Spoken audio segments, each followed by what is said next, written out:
ডালের রুটি বানাবো, তার জন্য পরিমাণ মতো ময়ন আর নুন নেবো। বানানোর জন্য মটরটা নিতে হবে। এবার এইটার মধ্যে ময়দা আর অল্প একটু আটা দিয়ে ময়দাটা মিশিয়ে আমাদের এই জিনিসটা ভালো হবে।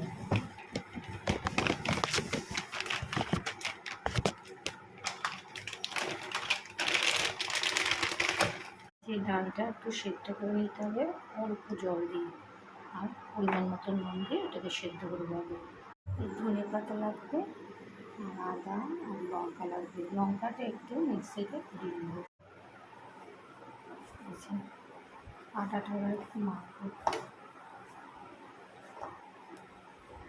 এই যে ডালটা সিদ্ধ হয়ে গেছে, ঠিক আছে, এরকম ভাবে শুকনো শুকনো হয়েছে, একদম শুকনো শুকনো হবে।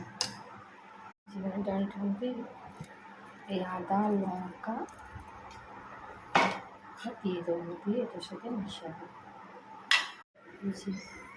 গোলা বানিয়ে নিয়েছি, এবার পুরটা ভরবো এই গোলাগুলোর মধ্যে। এই যে সব পুরো বানানো হয়ে গেছে।